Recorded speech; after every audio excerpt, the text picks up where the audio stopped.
for that Al noticing. And then he secretly does know, but something we don't talk about. So I'm glad I hit record then, dude. Hey guys, welcome to the Shrewsbury Biscuit podcast. I'm your host, Alex Whiteley. Hey, 3 cheers for Whiteley. Joining us today is our biscuiteer, Dee Dee. I'm sorting my mic up. How's it going? We just recorded yesterday's podcast with Jessica from Funita's tattoos. I'm apologising now that I didn't say very much in that, but we had a bit of a technical fault. My mic wasn't working. See, when we do these podcasts, people don't realise we can hear our voices inside our ears, like when we're talking. And so it was really weird that we were having to lean into we did it over Zoom, and we were having to lean into the laptop to speak, so we couldn't hear our voices. So it was really weird, but I'm sure it's going to sound great. It'll sound brilliant. And she was lovely anyway. She was ace, mate. Yeah. If that interview doesn't come out clearly, because I don't know what the audio sounds like yet. Then blame Al. Blame.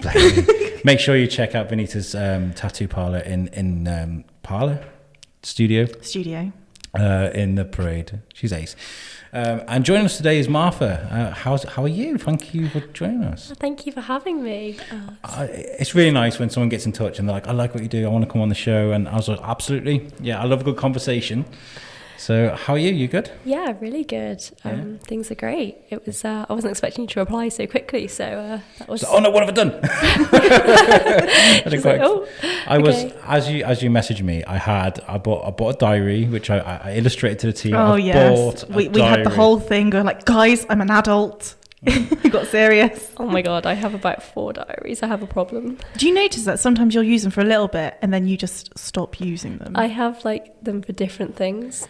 Oh no! Yeah, see, that makes sense to me because the thing is, we've all got Google calendars or whatever iPhones. My iPhone one. But the thing is, I have like 4 different email accounts, all with different calendars, and they don't all show up on the same thing. So if I wanted to look at something I'm doing for USOC, I have to bring that up separately. Oh, see, if you didn't have one of your those Android rubbish things, your calendars will all combine. Like if you have an iPhone, you have an event, it goes add calendar. You go like, oh yeah, that's a great idea. But then it looks like my my calendar has a disease because I color code everything. Like literally, and so when everything's all on the same calendar, it looks a mess. It looks like his calendar's gone for some sort of like STD test. It's too stressful, isn't it? Yeah, when you realise there's way too much going on there. But the diary thing, I do. I've got like I was saying to you, I could fill a sizable box with third filled diaries where I've started them and then just like. Are you a highlighter person? No, I sometimes I'll see a diary and I'll be like, wow. Got to highlight bubbles, got to do all that kind of stuff. Love hearts. Dee Dee in the studio today. Love heart. Obviously. Anyway, Martha, you came in. I've been having a look at your Instagram, your web page. Oh goodness! Wow, you got many talents. You know, you got have I? The photography and you do the blog as well, right? Yeah, I do. I think having a business and a blog goes hand in hand anyway. I didn't quite get that for a while, and I realised that that is something I should do. And then I vlog as well, which is. You vlog as well? Yeah, that's cool. I got to see. We've just nearly done a vlog, then we had the webcam up and stuff. I'm not really built for that. Microphone. Let's get you on the vlog in a bit. Yeah. Oh gosh, just imagine. It's like we've got the face for podcasts, haven't we, Al? Not you, Dee, not you, me. I don't know. We've just had I do my makeup in the dark. It's like daylight doesn't agree with me. We've just had Birgitta Zootman taking pictures of us. She's been doing amazing things by taking like she did doorstep photography around Castlefield. Yeah, they're gorgeous. I was ogling over. I listened to her podcast and I was ogling over them. Just like, I just love that it tells a story. I find it really interesting. You know, when you see like houses for sale and you see where they live. Yeah. I have a really weird obsession with knowing how people design their houses. It's a weird obsession. I think a lot of people do that. I think it tells a lot about a person, and I think houses are quite personal inside, but then the doorstep is like what everyone's. I don't know. It was it is. Really it's kind of like opening it, isn't it? Yeah. It's like I judge people on their shoes. So, I haven't done that before. Look at these puppies. Bought them yesterday. Nice new Converse. Hey, Zoopla surfing. You know, going on Zoopla and just looking at what insides of houses look like. Yeah. The one across the road. Have you seen how big it is? Oh my god, amazing. Yeah. See, sometimes I just sit on Rightmove for a bit. It's like at night, and I'm like, oh, I wonder what's going on. Or I'll drive past a house, and it's still on the market. I'll just have it. It's like I bought a house when I was like 24 and I'm 27 now, and I still have my Right Move app just to have a little bit of a gander. Well, yeah, I'm looking to buy a house and start saving just to get an idea. Oh, it's a nightmare saving. Yeah. It's an arm and a leg, I can tell you that definitely. He's like no getting your hair done for 4 years and stuff like that. Well, my mum's a hairdresser, so you're cheating then. But yeah, I can see that. But I just thought, like, start planning, start saving, start seeing what's out there for the money, which is not a lot of money. And especially because the situation we're in at the moment, you never know where it's going to go. You hear things and you never know. No. It's like Al went through a bit of a tough time. Because you're in one place, then we had the floods while you were getting ready to move, and then as you were moving, we hit a pandemic, went on lockdown. Your mother-in-law luckily took you in. Very nice of her. Took you in. She did. I mean, like the situation we're put in, we were very nearly made actually homeless. Oh, no. People don't realise that if it wasn't for my mother-in-law, we would probably be in some travel lodge outside of the county now. Like, that's how bad things got. You know. But I think a lot of people listen to this show and just think, oh, we're just sitting in a studio, but they don't understand that. Obviously, if anyone does see Al walking down the street, obviously you can't give him a high five because social distancing. But do acknowledge him. He basically looks like a giant TJ from Recess.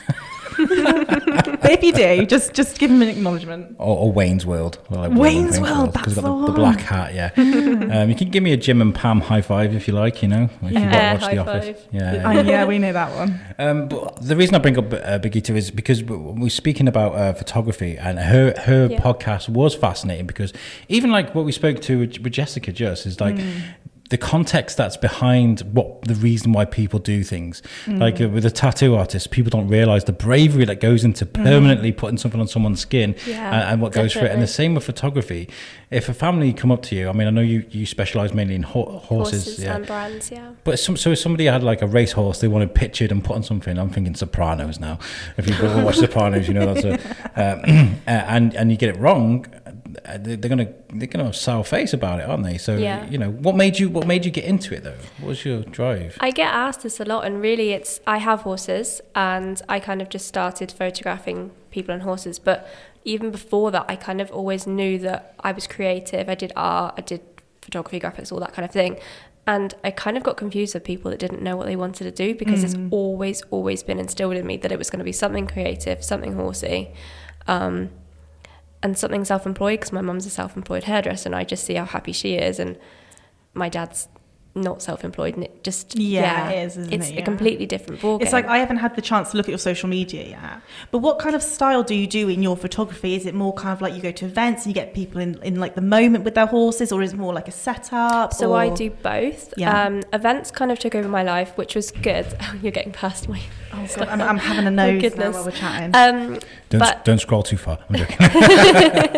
But things have kind of swiveled and changed a little bit. I'm from an equine background, and I haven't even scrolled yet, and I'm already seeing people I recognise. Oh really? Yeah. Well, it's a very small world actually. I did one the other day, and you know Olivia Towers? Yes. Yeah, Totty Towers. Oh yeah, everyone knows Olivia, bless her. So that's been a really great opportunity. So I do shoots with people and their horses, and then I do brands as well, which is more of like a recent thing. Yeah. So I kind of just started photographing my friends. I think everyone kind of photographs their friends for like your social media, like Bebo and everything. Yes, definitely. And then it kind of progressed. And then I was charging like £30 for a shoot, and it kind of just went from there. Have you done a course in photography? Yes. I was going to say, because some of these are because I used to work in wedding photography. Yeah. And I think a lot of people, when they're taking a photo, don't understand about the different zones of it, what you have to focus on in different photos. And looking at these, they are extremely professional photos. I am mainly self-taught. Education's a bit of a sticky subject in photography and with my journey and stuff. I don't know whether you want to go into that or not. Let's do, This is a podcast. Let's talk about it. I don't agree with photography and education. I only got a C. And it was all about written, and if you don't know why you took the photo, you fail and you basically suck. Don't worry. I got a U in my food tech GCSE, and I've got an online bakery, so do not worry. It's all about like just making people happy, making myself happy, doing it for me. There doesn't really have to be much more of a story behind it all of the time. So that was hard, but graphics was really good, and the tutors at sixth form and primary school were absolutely amazing, and I would totally recommend that. But then the more academic ones did try and push me for uni. And then I went to Manchester Met for a night. Don't go to uni for a boy. I know someone else like that as well. Yeah, and it wasn't just that. It was like, maybe it's a bigger and better uni and all this. But when I went to look at Wolverhampton, I felt in my heart that was where I needed to be.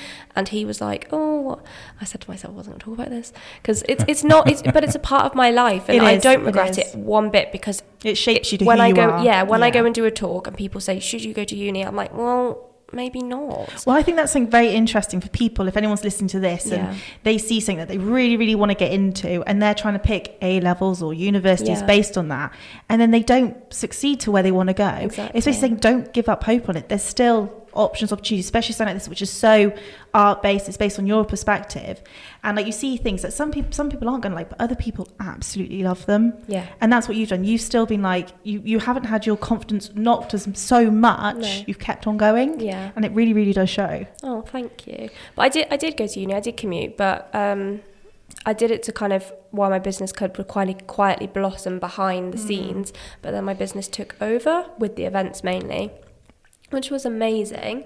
But what kind of events have you gone to? I'm just all equine. It's all equine, like, so like I do Lallymonic horse trials. Oh, Lallymonic. I had a bad accident there. Oh, did you? On the cross country. We will not talk about that. Well, my boyfriend is the son of he's a Radford. Oh, no way, because I used to go to their show jumping. Yeah, well, I do everything there. But I was kind of working there before that happened. I didn't just get in there with the son and take over, but I love it there. Can we just take a second? Sorry, Al. No. We took over. Can we just take a second to appreciate my genius, please? Because a couple of shows ago, we had Cat Merrick in, who does yoga fitness, and I thought Max would be perfect for this. I mean, he suggested himself. Yeah, but obviously. And then with this one, you suggested yourself for this one. I thought, you know, Dee'd be great because she likes What did horses. you call me before? Sorry, do you want to repeat that? Let everyone know. We don't like to get political on the show, but I did call you a typical Tory. So, I mean, but, you know, I put these shows together and look at you guys. It's fine. It's okay. We get it. I mean, I'm sat here enjoying this. It's fantastic. Well done. Carry on. Oh. Sorry. I'm going to go really off subject now because I was about to ask you about what's the new menage like at Lallymonic, but we won't go into that. Crack on. Please do. No. The one behind the indoor. Because haven't they redone it? It's completely new. Oh, is it? It's completely new. Because I haven't been up. My mum went up. She took some of the horses, but I haven't been up. Yeah, it's great. And it's good now that they can, they have extended the main outdoor. Yeah. And then they've put a new outdoor behind the indoor. Oh. And so you don't have to warm up on the you know, that used to be that, like, where you park the lorries and then you used to go into like the other bit of the field and you used to have like 2 jumps in when you're warming up for the show jumping.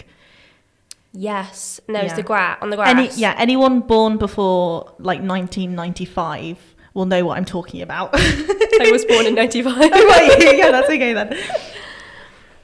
But I do like Lallymonic. So where else are you? Where else have you gone that people might have seen you, might know you, might recognise some of the locations in your photos? Cheshire, Olivia Towers. I work with Charles Owen. Yeah. And I'm doing 2 shoots with them next week, so it's amazing. I haven't actually told anyone that yet, but I think that's there we go. We got a bit of a leak there. Yeah, one with a very well-known rider. I'll tell you afterwards. Okay. Sorry about that. If you could hear me shuffling around and taking photos, we don't have a biscuit photographer yet, so I have to do my own photos. I was just gonna like chin off. It's right. Later on, I'm like, put this filter on. We're just talking about that with Brigitte, and I think it's a really valid point actually. She's saying I ban filters. Nobody's allowed to use filters on Instagram for you. Are you the same? Yeah, well, it's like scribbling over someone's work, being like, oh, I've chose you because I like what you do and all that, but I prefer my edit on Instagram with a free filter. Yeah. I know, yeah. It's like my Instagram is obviously nothing like yours, but I like to think of myself as like, I think I said this before, I'm a professional catfish.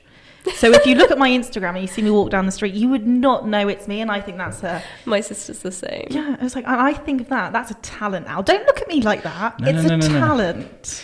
My life cheat is a hat because like I feel weird without a hat. Goldilocks. If you take a picture, if you see pictures of me without my hat on, it's very odd because you don't look like you. I don't look like me. This is me, and I guess if a filter makes you feel better, that's your version of a hat. Oh, I see what you mean. I have my 2 go-to filters. It's not even just filters anymore, though, is it? My sister changes the shape of her face. She's going to kill me for that. Oh, see, I can't do that. My nails are too long. I can't get that accurate on the... That's a word I can't say. Accurate. Thank God I don't have a job where I have to use my voice. Yeah, I mean, like with things like Snapchat and TikTok, things like that, you can change the shape of your face and things like that. Yeah. It's usually a bit of fun, but then you see some people going a little bit too far, and every single picture they do is they got dog ears, or a cat nose, and you're thinking, let's see some actual photos of you. Yeah, you know, the skin's moving. You like, you see them walking down the street, you're like, oh, they don't actually have dog ears. Oh, okay. But they do, because it smooths their face so much that. But I think we found that with the events it's going through, like it is the younger generation, and the first thing they say is, oh, my face, not the horse looks amazing or anything like that. And think about how big their face is going to be in the frame when there's a horse in the frame. It's really not that obvious. I think anyone who's horsey listening to this knows that when you're going over a jump, especially a cross-country fence, and someone's taking a picture of you on your horse, don't look at your face, because you know you're going to be like grinning off their death, or you're yelling, or something like that's going on. So, but yeah, someone else would look at that and be like, oh, I don't really think some people care though, because like you say, you're so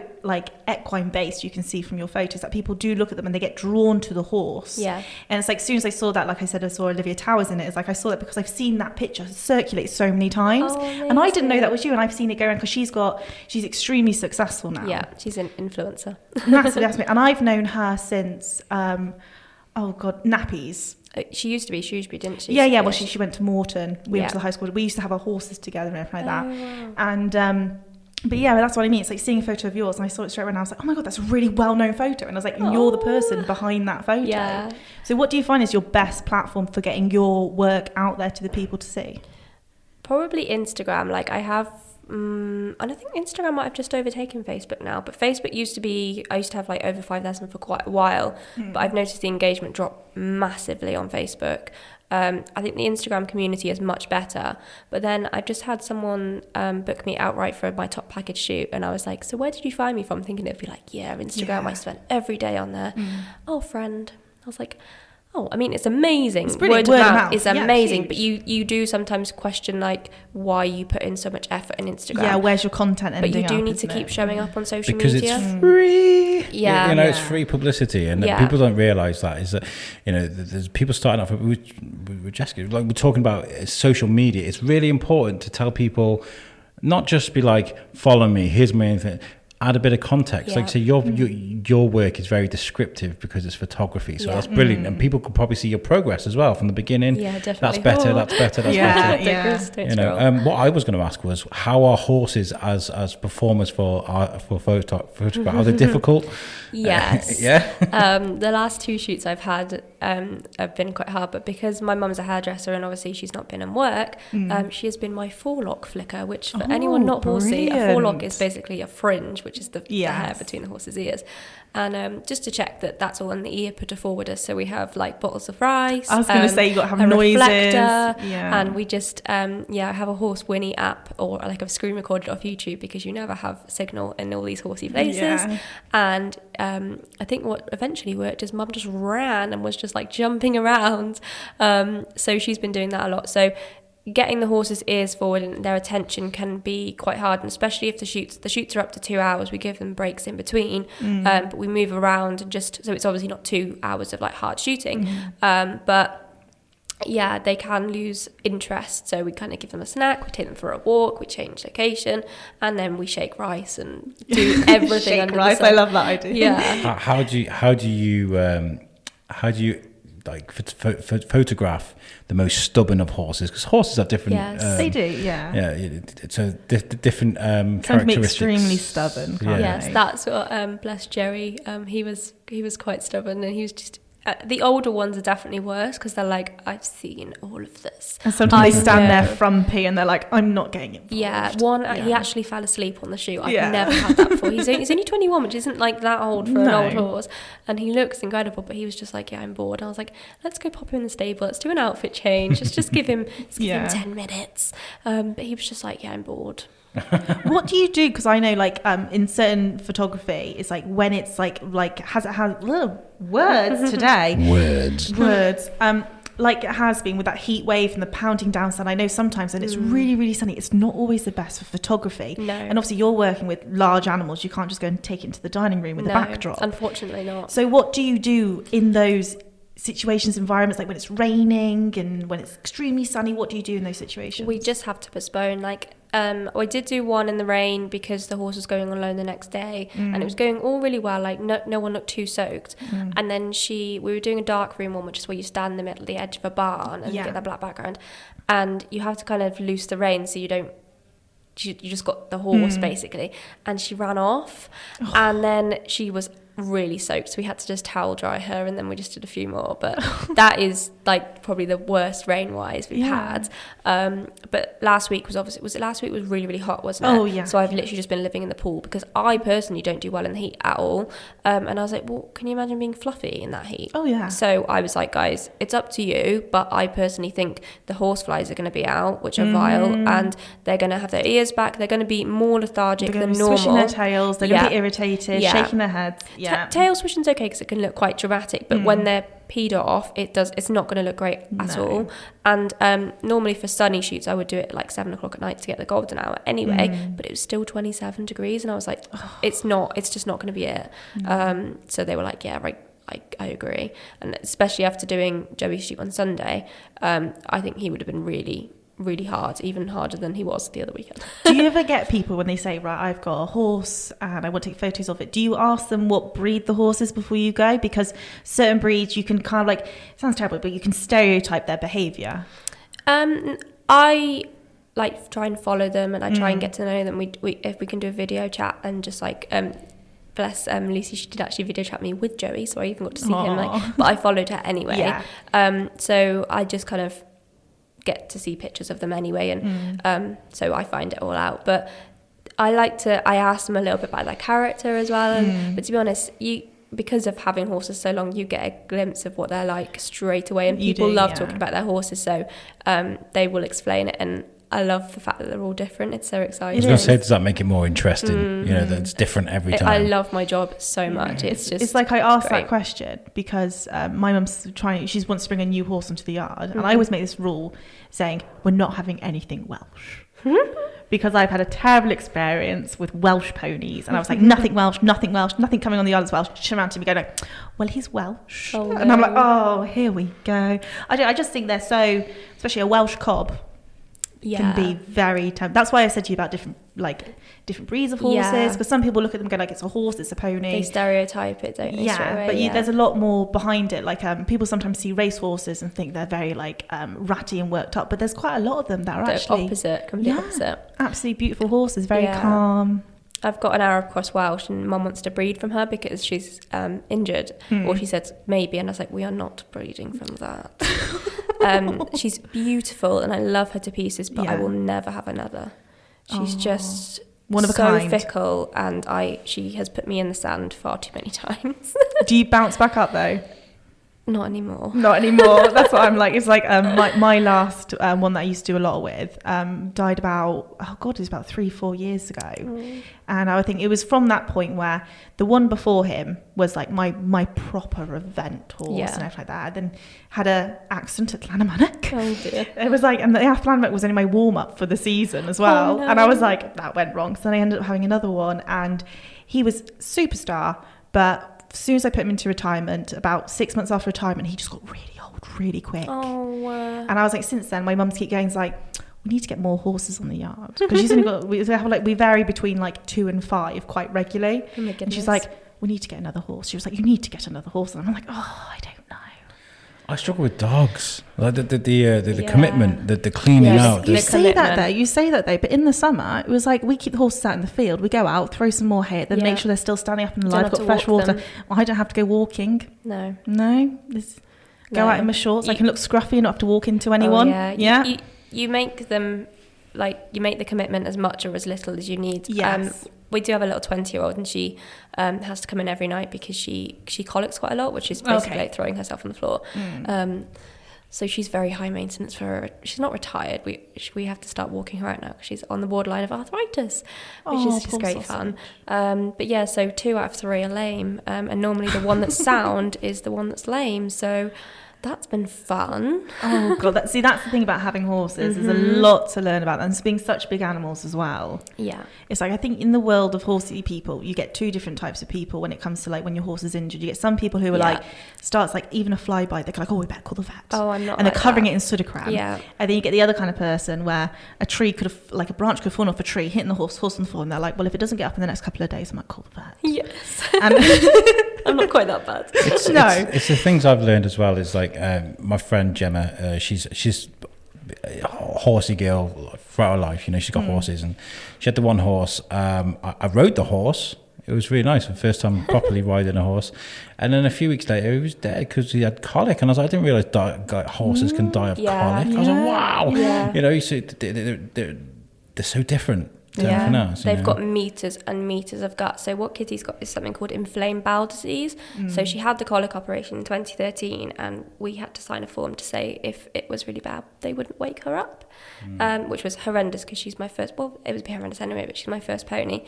But it wasn't twisted. They pulled it all out, and it was inflamed. So they shoved it all back in.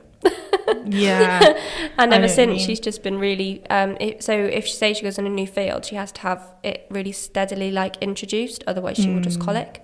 Like she's too cold, she colic. She's borderline Cushing's now, so she is the queen. We call her the queen, and we can see her out of our kitchen window now. We've only been there 2 years. I can hear my dad in the morning be like, the queen.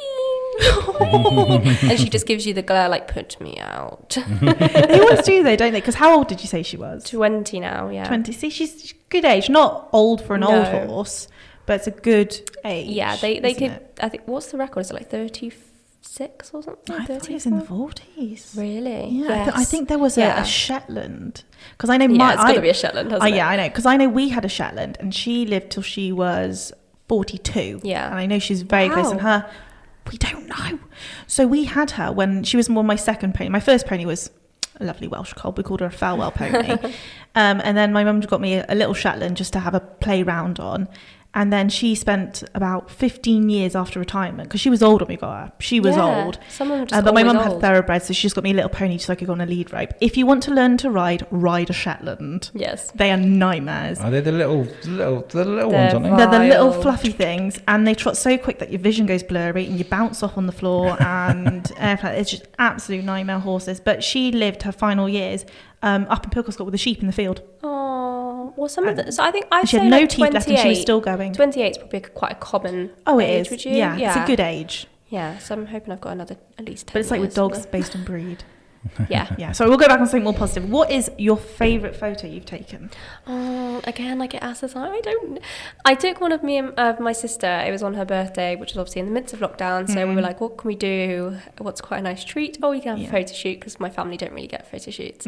And it was golden hour, which is basically when the sun's really low. And I got Nancy and the horse, my horse actually, in between me and the sun. So the sun is literally lit behind her, and then I've got a lot of bokeh, which is like those circles in the trees, and she's hugging her, and Lola's curling her head round. Oh my God, it is.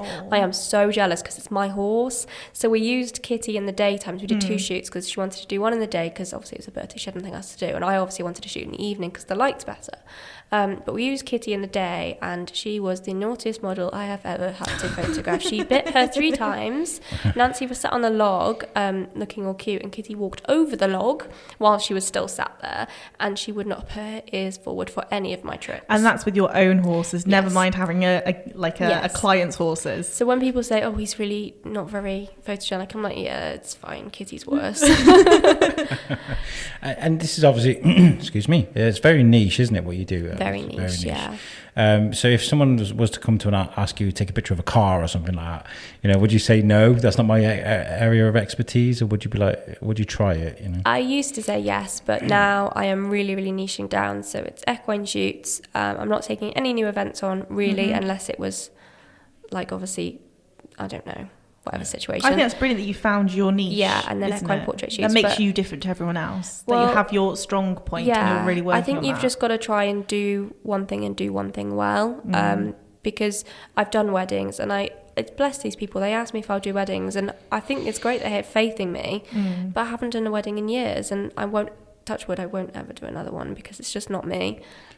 It's stressful as well. I remember my wedding with my photographer. This guy was getting pulled. He was a big chap as well, and he was getting pulled left. Take a picture of this guy. Take a picture of this guy. And I was just like, it's a lot of stress. It's not for me, not at all. I don't mind doing shoots. I like doing trash or cherish the dress shoots with the horses. Yeah, I did that in the sea with someone. That was amazing. I don't get enough of those. And then I'm also doing. I have got an offer on with the prom shoots because obviously a lot of proms aren't happening, and me and my sister both took our horses to prom, so that was prom shoots with horses are amazing. You took your horses to prom? Yeah. Did you say you went to Priory? Yeah. That would be a sight and a half. Wow. Someone actually had a helicopter as well, and I was sat there on this horse thinking. This was Offie, actually, the one that's quite opinionated, and she was an angel. Oh, brilliant. She didn't go to the toilet. I thought, oh my God, what if she goes to the toilet and like someone steps in it, or they'll be like, eh. But she was an angel. They always do what you least expect, though, don't they? She likes attention from a distance. She likes people to appreciate her from a distance, and most people did. Appreciate her beauty. Yeah, she doesn't really like, she's like, you have to have permission to pat me. She's like, she's a bit like me. Like, I like my own space. So this social distance thing is actually fine. It's working brilliantly. I was like, I was standing in a queue and I was like, even if this wasn't going on, you're still too close. Yeah, literally. Yeah. Speaking of social distancing, obviously we've had a pandemic. It's been a bit crazy.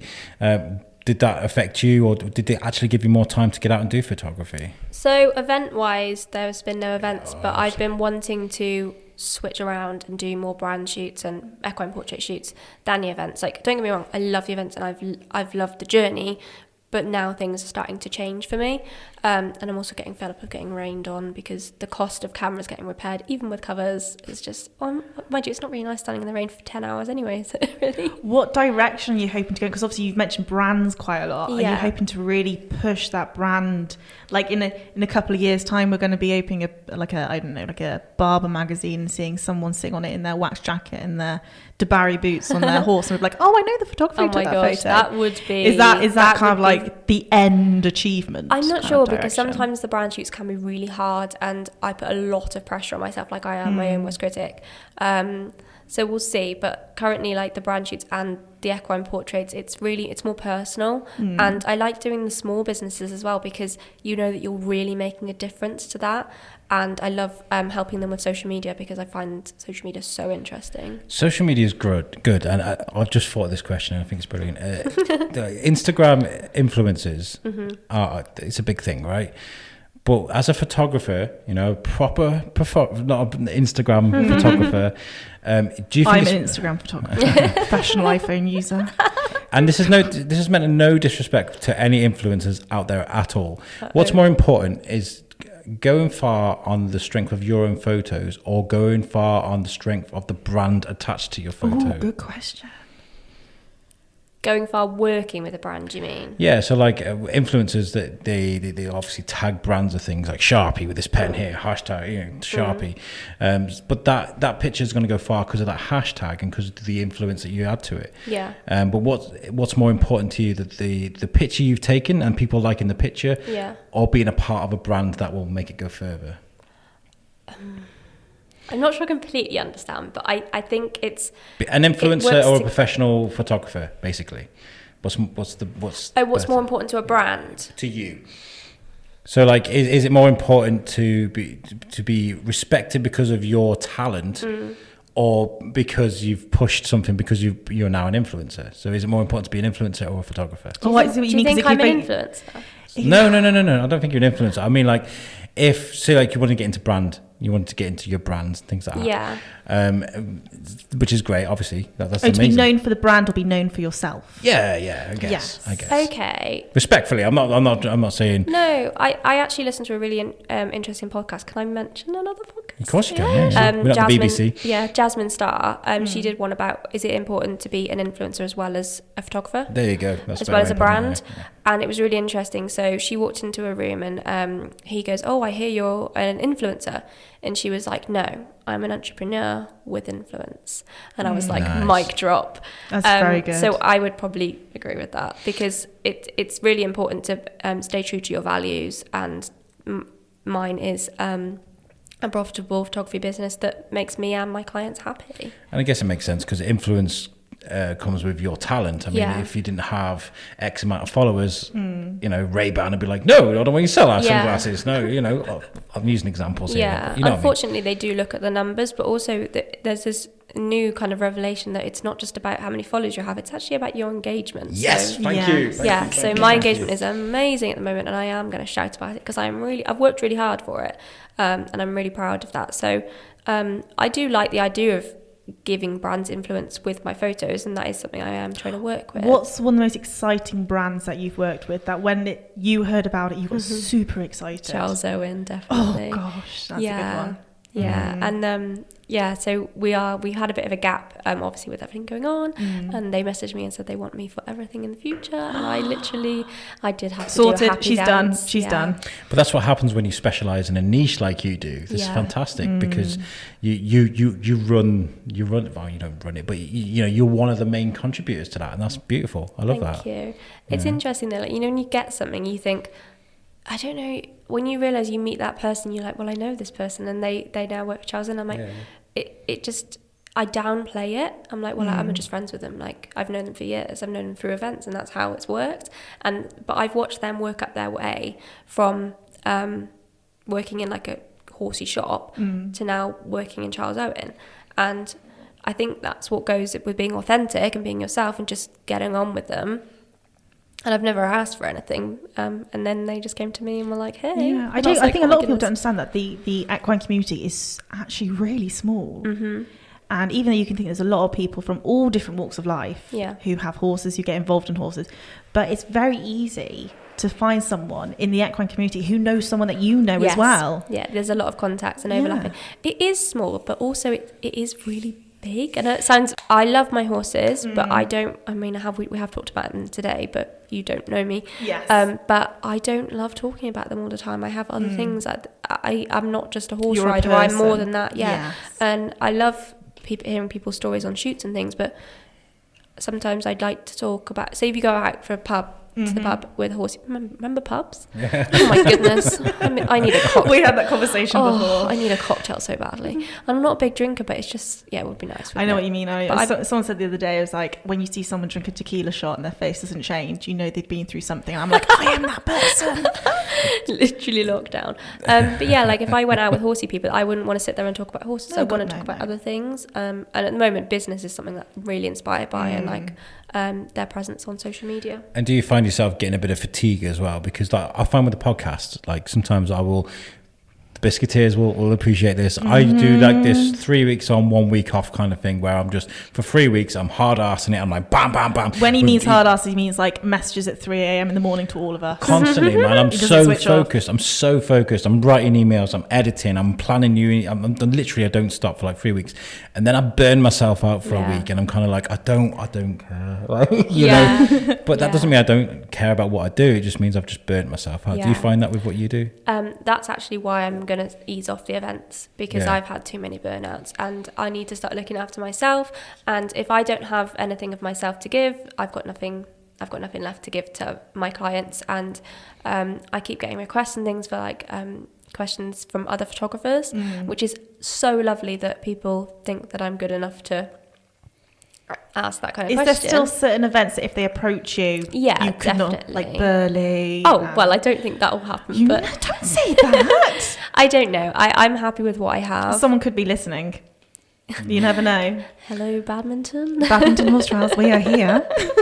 No, I don't know. I like going to badminton for a social. We did actually have a stand to advertise my portrait shoots at Blenheim this year. Oh, wow. Which Blenheim holds a deep thing in my heart, because that's where I really saw someone else doing it, and I was like, 13 or 12-year-old me was like, that's a good idea, isn't it? Like, have you thought about doing like the game fair, like having your photos out there for people? That's the only thing with the events. It took up so many of my weekends. So from now on, I am going to ease off doing any shoots on weekends. Like, obviously, if someone really can't, they really want to shoot with me and they really can't, but a lot of people, they'll take work off, and children will have dentist appointments. Yeah, definitely. But that's it, isn't it? You've got to start putting yourself first and not burning yourself out. This is, I'm so glad I've got a team of decent people around me that aren't yes men, that will tell me, And I appreciate that so much. Like Tom Bruno, who's my co-host in America, yesterday I was complaining to him about this troubled audio I've got to fix today. And I was like, we're going to have to re-record this as last night. I was so tired and my head was banging because I've been hard at it all day. And he was like, just don't do it. Just don't do it. Like, you don't have to. And I was like, oh my God, you're right. Yeah. I'm not doing it, and that's because he cares for me, There's some people that are very business orientated, figure orientated, will be like, push through it. It's nice to have that bit of care. Yeah, but you can push through it, but then what happens? So do you follow Olivia Towers much? Oh yes. So basically she's worked herself to the bone, and then she had to have 6 months out, Mm. and that's been me before, and not that long, but I've been through a lot, and especially with like the whole thing, because she's very open about her mental health. Yeah, and me and Olivia are literally the same person. So it's funny that we'll be talking to each other and we'll be like, oh, I should do that, and she's like, change it around, like stop putting yourself down. Yeah, my mum's quite a yes person, and then I watch herself. She's like, oh, I'm so tired. I'm like, you're self-employed, remember? You can say no. But I do it as well. I definitely do it. And obviously life takes over sometimes. Say you have to postpone a shoot and it all crams into 1 week, and it is daunting, but you just address it, and you should be grateful for having the work. Exactly, and this is why you're here, is because you've got this passion and you do it brilliantly. And if you didn't care so much about it, it wouldn't show in your photography, because that's a big part of it, isn't it? Huge part. They talk about photography and emotions behind the person who's taking it. Yeah. And that reflects in your work, obviously. I don't understand how people do a job they don't love, and that sounds really insensitive, because obviously bills and things come into it. Yeah. But I don't understand it. I'm like, I'm very, very solution focused. If you don't like something, change it. Yes. It's like, obviously some people are more fortunate with certain opportunities, but if you want something so bad, keep working towards it. It's not going to happen instantly, but keep on focusing and going for it. Definitely. I feel that so much, because I was talking a couple of weeks ago on the show about this thing. I never had any ambition when I was in my 20s. I was like, I'll get a job in a factory and I'll sail on by. I'll be absolutely fine. Whereas when I come to Shrewsbury, or just before I come to Shrewsbury, I was kind of like, no, I've got a skill. Let's do something about it, and that's why we're here now. Sometimes it's a risk, and you need the bravery to do that. And if you've been in a dead end job, which I have many, you know what it's like to live in that humdrum life. And at the moment, I'm really happy with my job and with the podcast, and that's because I went out there and got it. I still think there's still challenges, like you were saying, like doing this now. We've got this podcast, and you've been doing this podcast now for 2 years, but you still have to deal with criticism. There's still going to be little things really there hard. Even if you're 10 years down the line, you could be at the top of your game, there's still going to be people out there. You'll get it more then, the more you. And Al is one of the worst people with criticism. Me. I used to be. I mean, I'm dealing with it a lot. You're getting much better. Getting much better. I mean, like, we don't get an awful lot. No, we don't. No, hardly anything. The Black Lives Matter thing, I got a ton of hate for, but a lot of people did for stuff like that. Not saying enough, saying too much. And I don't feel bad about it anymore. At first, I did. That's because I've learned different philosophies on how generations deal with things. And that's fine. We were talking about this before, weren't we? But just be good. Just be good to people. We won't go too much into that now. Yeah. I wanted to talk to you about a tough subject, and I don't know if... No. It's about... some ethics that come into like the horse world. You guys are horsey people. You love horses for the fact that they're horses. And we're talking about like things like the Grand National and racing, things like that. There's a big divide about some people that don't like horses for racing, some people that do, obviously because of the cruelty that can happen. When it comes to your photography, are you okay with that? Is that something you don't mind, or do you stay away from things like that? Yeah, I stay away from it. I literally just photograph people that love their horses. It can be hard at events when I maybe don't agree with the way some things are done, but that's life, isn't it? Sometimes I'm there to do a job. I'm there to capture people and their horses, competing or loving their horses. I'm there to express someone's brand. But when it's a brand or portrait shoot, I would maybe not take it on if I didn't feel they were the right fit. Obviously, sometimes you can't tell until you get there. But I would say that the more I express my authenticity, they will know whether or not they're a good fit for me. And going back to the horse racing side of things, it was like sometimes I feel from watching on social media, me and Al, before you came in, we were talking about the word hypocrite. Oh, yeah. And how I am one of the world's biggest hypocrites. Yeah, I think admit we it. all are. No, I'm a but huge hypocrite. I disagree though, because I think if you can sit there and say, I am a hypocrite because I do such and such and such, you're not so much a hypocrite because you're self-aware. What you are is a rebel. I'm a rebel. But with the whole... You're human. I know. But with the whole like horse racing thing, I don't put my opinion out on it because I don't think I'm acknowledgeable enough in the background of it to be able to have my say wisely. Yeah. But the people who do go on social media and criticise it are also the same people that go to Ladies' Day. Yes. So that's why, and go to Ascot and everything, and that's why I Yes. feel it's something that I couldn't really comment on it. Don't speak out about something you don't know about, and Don't know that's about usually what the situation is. And I don't think it's a feel lot like of that in the horsey I don't world. know enough. I wouldn't know enough on the situation to comment. It all goes even go with the whole bitless bridle. Is your horse weighing a bit? Is it wrong? Is it right? And then hunting, let's just not even wearing spurs on your horse, Yes. using a whip or anything like that. So. Riding a horse full stop. Oh yeah, riding a horse full stop. You should go bareback.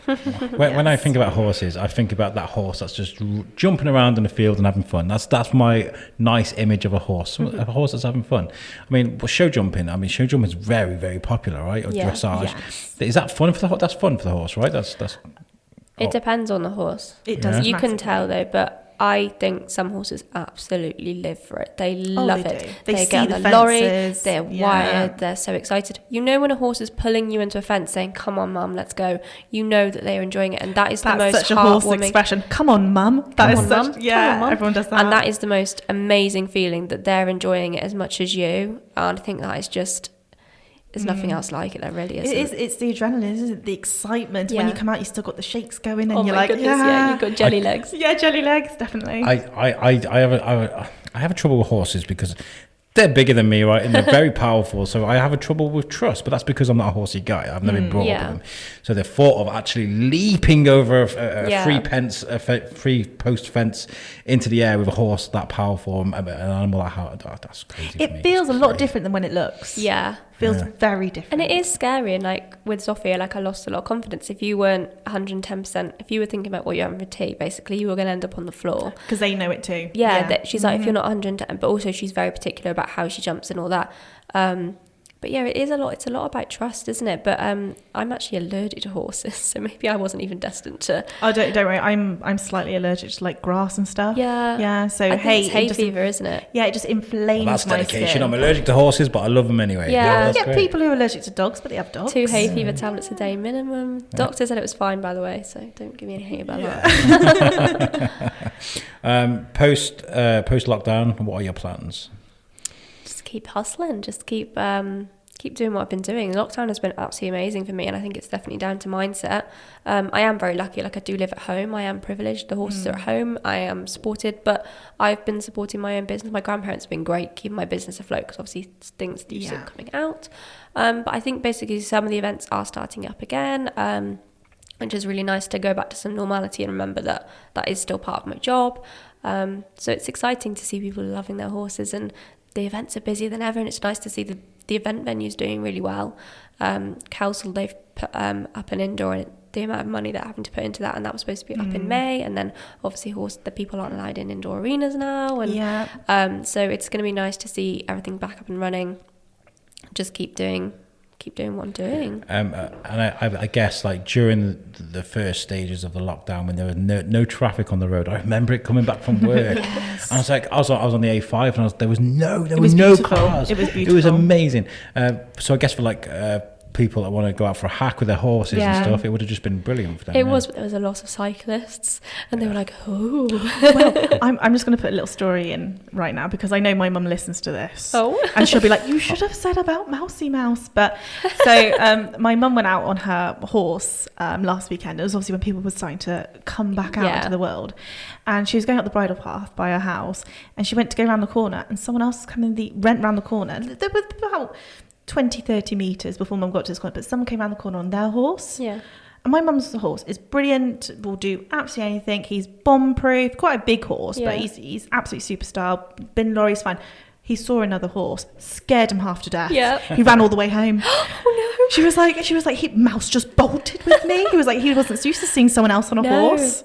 No, it's funny when they see something in a distance. We actually went hacking when they were. And the ears go, and you're like, oh God. Yeah, we hacked out when they were all clapping for the NHS. We didn't realise the time. We were like, oh my God, it's 8 o'clock already because it was so light. Yeah. And obviously they're banging their pants, and Lola was like, oh my. Were you getting the reverse going on? No, she was like, are they all clapping for me? This is lovely. But yeah, it was great.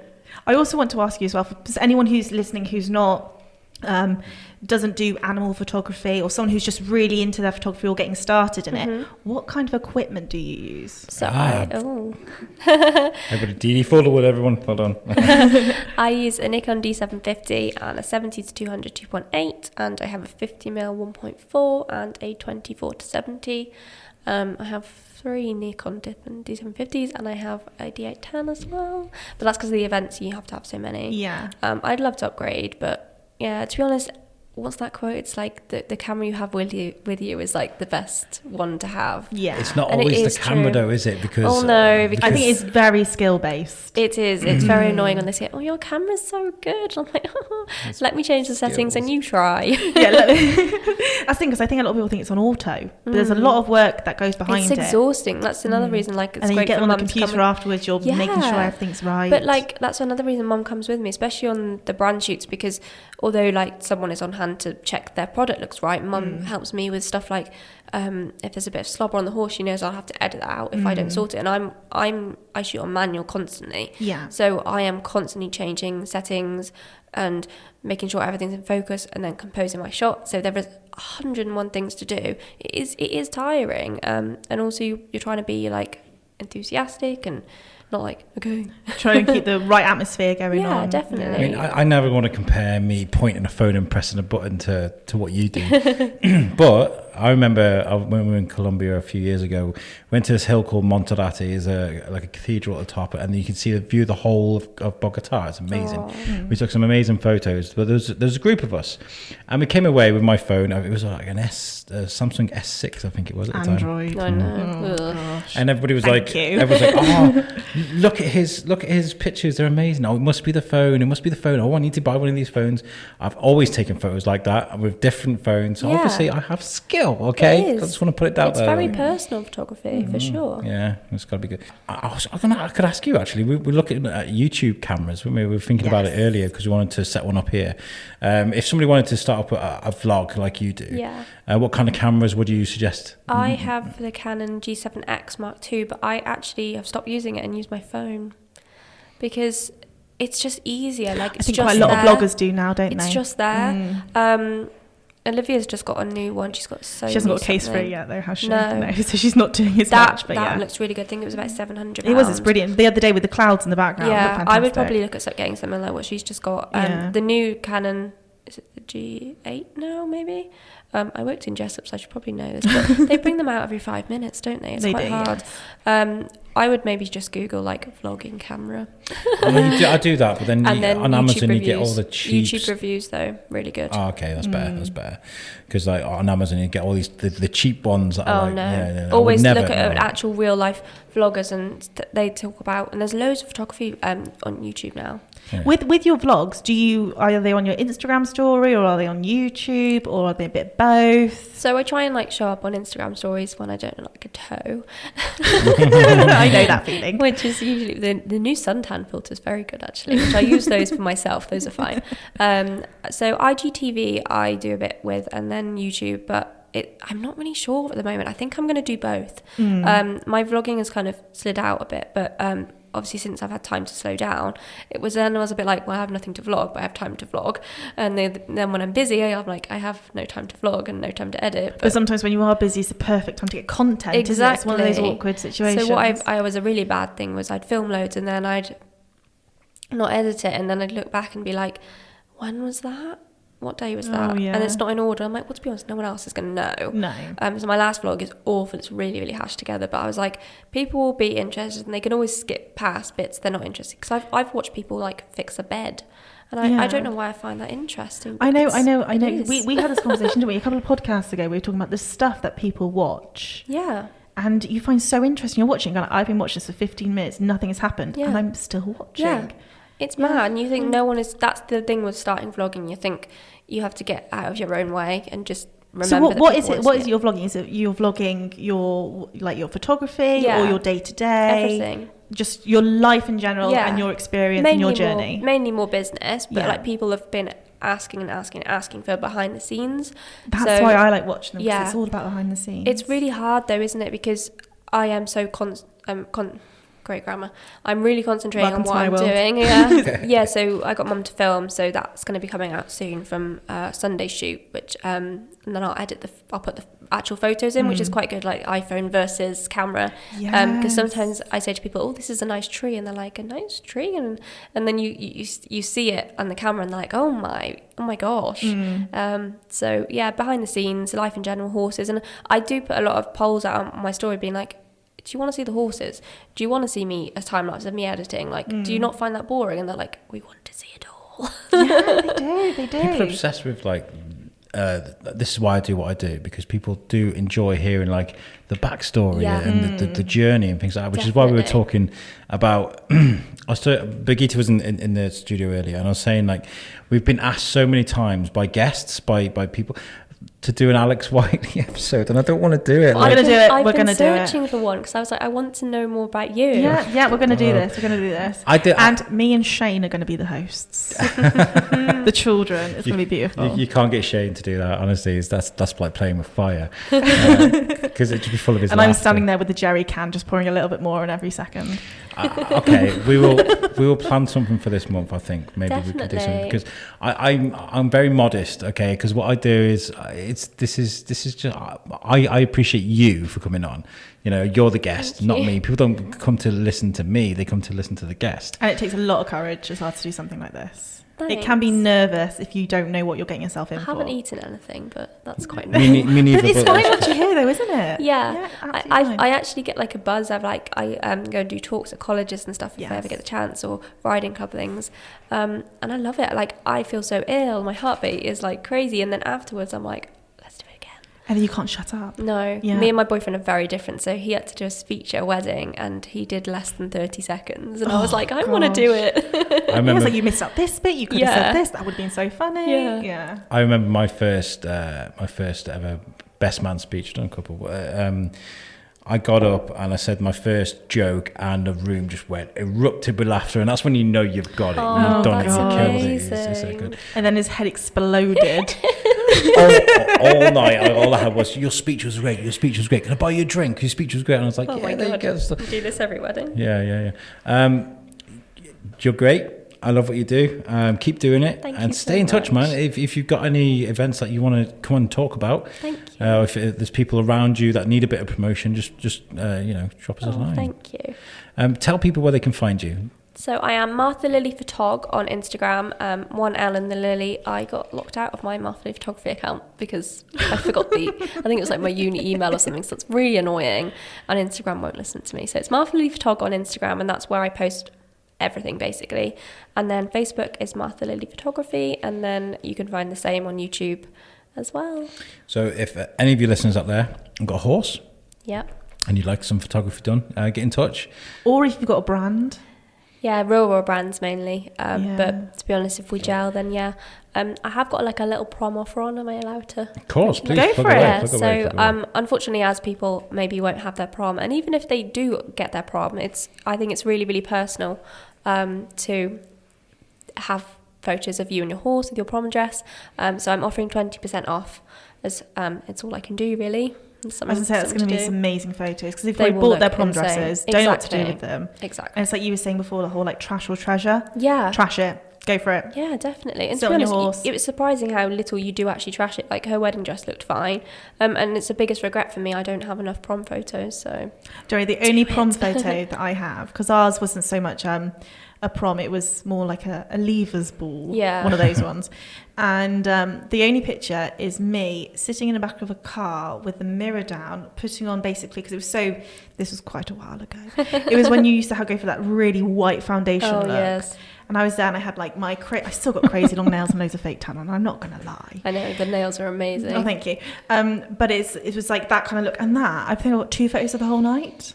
It's why didn't we do it? It's really frustrating. But I think when I did it, it was like we didn't really take. I didn't even think we It took just our wasn't phones really the with thing. us. No, we didn't take photos back then like this. No. I had an awful lens, and Mum just took a few of me ons off, and they're all I have. And I am going to do a post about it actually, and just really hammer home the point, because you only get one prom. Yes. Well, I don't know. I was going to say you should do like a reunion, school reunion, do a prom again, do the second prom. Half the people would be wanting to do it. The other half would be like, I just can't be bothered. Yeah. See, my school is in Wrexham. It's miles away. So like they did a reunion and nobody told me about it. I was like, whoa, like what's going on here? So we're going to do another one again. So not that cool. I want to see. I went to Adcut. Yeah. And so ours was kind of like our parents were invited too and everything like that. Oh. But it wasn't so bad because our parents are the ones that got more drunk than us. And it was like all my friends at like Priory and Meal, you weren't allowed alcohol at your proms. No. And we had a bar and everything. What? And we had wine bottles on the table when you adults were arrived. there. Yeah, but when we did as well, because we had all the sixth formers there, and it wasn't even thought of that whole, when you're thinking, oh, hold on, these year 11s, it was like they're too young, why are they drinking? No one even thought about it. Oh my goodness, yeah. Fantastic. Sorry. No, it's all right. Did I go typical Tory on you there? I was actually reading through a press release that we got given. That I spoke to him yesterday, actually. I did a Zoom chat with them. Fantastic people are doing a great event, and I thought I'd tell you about it, you know. It's the Shropshire Virtual Show. Yeah. So they're putting together obviously a virtual show in aid of helping out 5 charities. So there's going to be events. There's going to be, let me read. There's an exciting new online event celebrating the best of Shropshire and raising money for local good causes. And it's taking place this summer. The Shropshire Virtual Show is being held between 10 a.m. and 9 p.m. on Saturday, the 22nd of August, and will bring together much loved elements of live event, entertainment, competitions, activities, and shopping. And there's also horsey stuff there as well. Oh, Is this connected with the flower show being online this year? I'm not sure. I spoke to him yesterday. I don't think so. But I mean, Her Majesty's Lord Lieutenant Anna Turner is the show president, and the High Sheriff of Shropshire, Dean Harris. Hi, Dean. She's been on the show before. Hiya. She's working there too. Selena Graham, chair of Cavalier Centre, said, "We are lucky enough at the Cavalier Centre to have 2 bright young trustees with both the imagination and the ability to bring together something like this. But for me, especially at a time like this, it's all about collaboration and helping each other." The charities that they're going to be helping are the Cavalier Centre, Dog Aid, Friends at the Heart, the Movement Centre, and Shropshire Rural Communities. That's lovely. So I'm going to do a show with these guys. I'm going to find out a little bit more. We've got a bit of time between now and the 22nd. We hit it off really well online yesterday, so we'll get something together with them. I think it's going to be really good. Yeah, I think it'd be brilliant. Make sure you Google that and have a look. I'm not quite sure where the social media is at with that, but what's your thoughts on the virtual event? That sounds amazing. Obviously they did the horsey one, didn't they, as well? Yeah, Did you watch yeah, that? That was great. yeah. Is the Cavalier Centre's the RDA, isn't it? Riding for the Disabled. Yes. Yeah, I gifted them a shoot for their social media. They're Their really nice indoor people. is incredible. It's an amazing thing. that Where they're doing. are they located now? Don't ask me geography. Because I know they used Not to too use far away. No, I know they used to use it a lot near Condover at Berrywood. Yes. They used to do their indoor arena up there. Yeah. But I don't know if they're still based there. I'm not sure. It is in Shropshire. I just can't remember. It might my still be geography there. is horrendous. It's not. It's it's a there we go. completely new venue. Oh, It's wow. amazing. But I can't remember where it is. Sorry. We're terrible horsey people. It's on I'm really Google. sorry. Just Google it. Oh god. I want to apologise as well for butchering that press release, because this is why I don't read out press releases, because they're really hard to read out. This is what happens when I'm so loquacious, and then you just sit there because we're talking about stuff you don't know what we're talking about. I'm listening. This is what I like, having a team around me, because you guys gel when you're talking about horses that I don't know about the subject. So the listeners are hearing what you guys are talking, and they're you're learning now. Yeah. Hopefully, non-horsey people find it interesting. Yeah, well, that's why I said about your equipment, because you're going to get a lot of people who are going to listen to this because they're interested in photography, or they might be interested in going into it. And because how if you don't mind me asking, how old are you? 25. Well, 25, and you're very young, but you've got some amazing work, and you've obviously worked with some amazing people, and you've got some amazing stuff ahead of you that you're aware of. Thank you. Never mind that other stuff that's going to be thrown at you as well. But you might get a lot of people that watch it and they're, listening to this, and they're like, oh, I want to do that, but I don't want to do horses, and they're listening to your journey. They might want to go down a different route. Yeah. But a lot of the information that you're giving is going to help them dramatically. Yeah. There's never a wrong time to start, and just start with what you've got. When I did my first vlog, I did my iPhone because it's what I had. And I bet that was terrifying. It was posting awful. it. Yeah. It was, but then the comments were absolutely amazing, and that's why you do it. Yeah. Oh.